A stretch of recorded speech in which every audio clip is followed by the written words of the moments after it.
Et salut à tous, bonsoir et bienvenue sur PS de Channel. Et ce soir, je fais une nouvelle vidéo, donc ce sera une vidéo un peu spéciale où je vais vous remontrer ma collection The Nightmare Before Christmas ou l'étrange Noël de Monsieur Jack.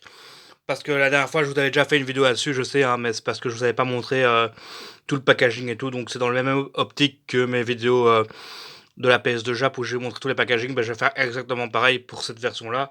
Donc on commence directement avec l'étrange Noël Monsieur Jack, la version Palais Fer, qui est super rare, qui est super difficile à trouver en Belgique, hein. Franchement, celui-là, je l'ai pas trouvé en magasin, je l'ai jamais vu en magasin ce jeu-là. Donc j'ai dû passer par la case internet et donc j'ai dû payer le prix vraiment plein pot quoi. Donc c'est un de mes jeux les plus chers de la collection. Je crois que c'est le deuxième jeu le plus cher de la collection que j'ai payé. Mais honnêtement, ce jeu-là, je l'ai jamais vu en magasin et j'ai demandé plusieurs fois à des vendeurs que je connais bien et tout, est-ce qu'ils rendent parfois ce jeu-là et tout, et ils me disent que c'est un jeu qui rentre quasiment jamais quoi. Donc même à Bruxelles quoi.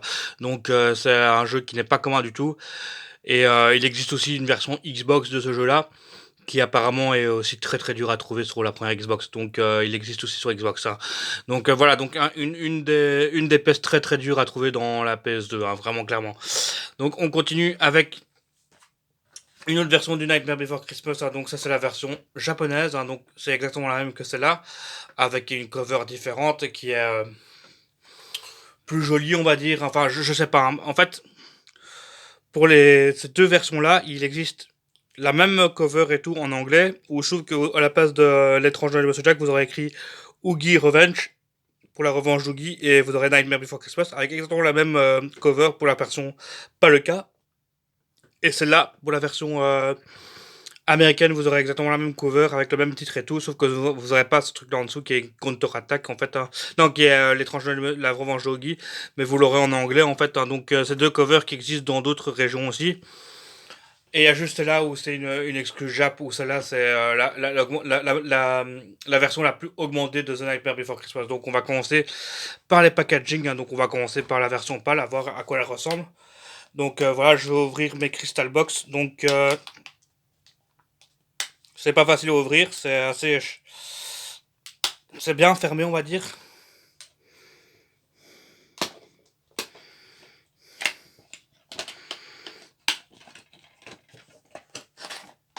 C'est pas tous les jours que j'ouvre ces boîtes-là parce que c'est vrai que elles sont très dures à ouvrir en fait, hein. Elles sont tellement bien pliées exactement que c'est très dur de les ouvrir. Et en principe, je les ouvre jamais en fait, hein. Mais là, je vais vraiment vous montrer tout le packaging et tout. Donc normalement, les trois jeux sont complets de chez complet, hein. Normalement, il me manque rien. Enfin, j'espère. Donc voilà. Donc ça, voilà, c'est des crystal box que j'appelle ça. Donc c'est des protections en plastique, mais qui sont beaucoup plus résistantes en fait, qui sont vraiment dans un plastique assez fort. Mais ça coûte quand même plus cher que les pets de plastique que je prends d'habitude. Mais c'est juste que je prends ça pour mes plus gros jeux en fait, hein. Donc voilà, les gros jeux PS2, que ce soit Jap, PAL ou US, bah, je les mets sous Crystal Box comme ça. Donc on va commencer directement par la version PAL. Donc la version PAL se présente comme ça avec un artwork assez sympa, hein, qui est quand même joli et tout. Donc le derrière c'est comme ça. Donc voilà, il était une fois lors d'une nuit effrayante. Donc vous avez vraiment l'étrange Noël de Monsieur Jack, hein. Donc hop, là c'est le ticket d'achat. Donc ça on va l'enlever. Donc voilà, j'avais acheté ça sur Amazon, hein. Donc je l'avais trouvé sur Amazon. Chez un vendeur qui est assez cool, hein, quand même, hein. Donc un vendeur où j'ai fait beaucoup d'achats avec lui. Donc voilà, vous avez ici le prospectus des jeux Capcom, hein, comme d'habitude, hein. Donc Capcom qui fait sa pub pour ses autres jeux, hein, donc le Hero 4, qui sortait plus ou moins en même temps. Donc voilà, c'est un prospectus qui est dépliant comme ça. Donc ça c'est sympa de posséder aussi, hein, parce que ça veut dire que vous avez le jeu qui est vraiment complet de chez complet, quoi, hein. Donc ça c'est cool. Donc voilà pour le prospectus. Et on a une petite notice légère de l'étranger Monsieur Jack en français, quoi. Donc vraiment tout est traduit. Il n'y a pas de souci, c'est vraiment bien une version de pas les faire, hein. Donc on a Oogie. En noir et blanc, hein, ils ont pas mis de couleur, hein, donc un peu radin pour ce côté-là, hein, mais voilà, hein, on va voir si en Jap ils l'ont mis en couleur ou pas. Voilà, vous avez l'étranger de Jack, hein, donc voilà, c'est vraiment une super ambiance, un super dessin animé, hein, de Disney, hein, je crois, c'est Disney qui possède cette licence, mais c'est avec Tim Burton en fait, hein. Donc voilà, on continuer la vidéo avec une autre vidéo, avec un autre jeu. Donc on va passer par la version normale japonaise, parce que ça c'est la version augmentée, qui s'appelle The Nightmare Before Christmas Revenge Oogie. Et ça c'est Nightmare Before Christmas Oogie Revenge aussi, mais Counter-Attack, donc c'est une version qui est augmentée en fait celle-là, hein. Donc voilà, on continue avec l'équivalent, mais donc là on est sur un autre CD. Donc voilà, on est sur un CD. C'est pas des gravures, c'est un CD qui est mi-pâle, mi-transparent comme ça, donc c'est pas non plus la meilleure qualité, mais ça reste correct quoi, ça reste vraiment correct. Et donc pour la notice, on est sur une notice, bah, cette fois-ci en couleur, hein. Enfin quoique, ouais c'est en couleur, ouais, quand même. Voilà, New Game, options, etc., etc. Tout en Jap évidemment. Assez content de posséder cette version-là parce que je trouve que le artwork de cette boîte-là est vraiment magnifique, hein. Donc voilà, donc vous avez Total Menu, vous avez le reste, les personnages du jeu. Donc voilà, hein, c'est vraiment un chouette dessin animé, hein. Donc ici on a encore un petit truc pour Capcom, là, c'est quand on a besoin d'aide, etc. Donc voilà, assez cool de posséder ce jeu-là complet de chez complet. Donc voilà pour la version normale japonaise, on va dire. Et là on passe avec la meilleure version, hein, la version The Nightmare Before Christmas. Oogie Revenge, bah, Counter-Attack. Donc Counter-Attack, pourquoi ils ont mis ça? Parce qu'en fait il y a du contenu en plus, hein. Donc je l'avais déjà expliqué en fait, hein. Le jeu, il est de base la même chose que le nôtre, sauf qu'il y a des modes de difficulté en plus, hein. Donc on a un mode de jeu qui s'appelle, je sais plus exactement quand même, c'est en japonais, hein, mais qui est équivalent à un mode de jeu comme dans Temazai en fait. Donc c'est Jack Never Rest in Peace ou un truc comme ça, mais c'est pas traduit, c'est vraiment en japonais. Le jeu est en anglais, donc pour la version japonaise, le jeu sera en anglais, mais les sous-titres seront en japonais et les titres et tout dans les écrans seront en japonais. Donc c'est un peu dur de naviguer dedans, mais une fois que vous faites une nouvelle partie et tout va bien. Et comme je connais très bien la version française, bah, je n'ai pas de soucis pour voyager dans le menu, on va dire. Mais donc voilà, donc on va continuer directement avec cette version-là. Ça, je pense que je l'avais déjà montré, hein, parce que c'est vraiment une pièce où je suis très fier. Ben voilà, vous avez le jeu comme ça. Donc ça, c'est le jeu. Non, là, vous avez le jeu. Et là, en fait, vous avez le soundtrack avec toutes les trucs et tout. Et ici, vous avez encore des bonus en plus, quoi. Vous voyez, franchement, ça, c'est vraiment cool aussi, hein. Donc là-dedans, il y a encore un CD avec de la musique en plus. Attendez, ça, c'est lequel? Ça, c'est...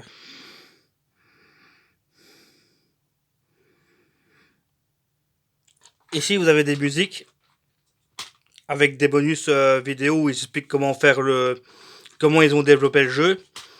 Ici, vous avez le jeu.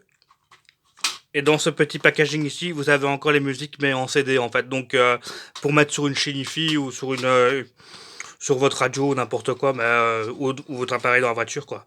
Et on a une notice classique normale, hein. Donc voilà, donc The Counter Attack, The Nightmare Before Christmas, donc une super notice ici aussi. Donc voilà, Contents. Il mixe un peu l'anglais, le japonais là-dedans, donc voilà.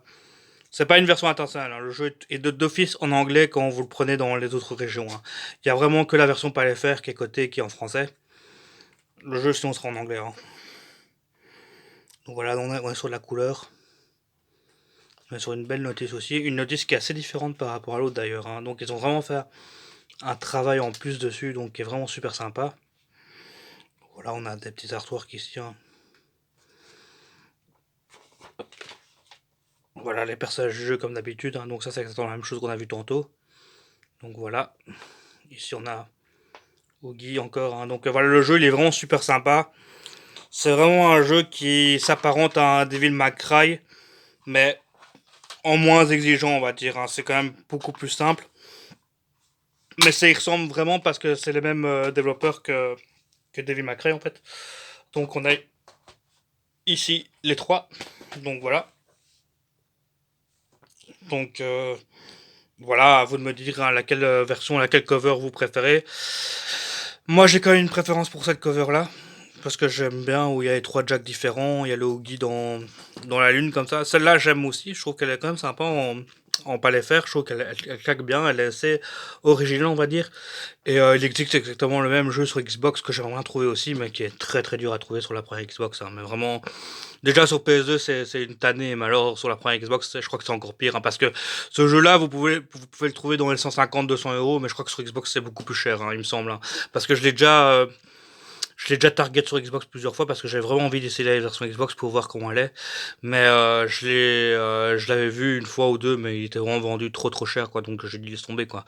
Mais de toute façon, j'ai toutes les versions de PS2, j'ai ces deux versions-là qui sont en 60 Hz. Il manquera plus que la version américaine ou la version pas le cas qui est exactement le même artwork, sauf que vous avez ici The Nightmare Before Christmas au lieu de l'étrange Noël de Monsieur Jack. Donc voilà, ce sera tout pour cette petite vidéo.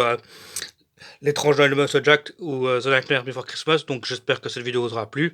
Donc n'oubliez pas de vous abonner, de liker, de commenter comme d'habitude.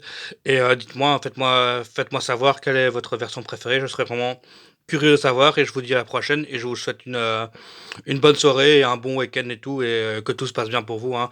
Merci à tous, à la prochaine.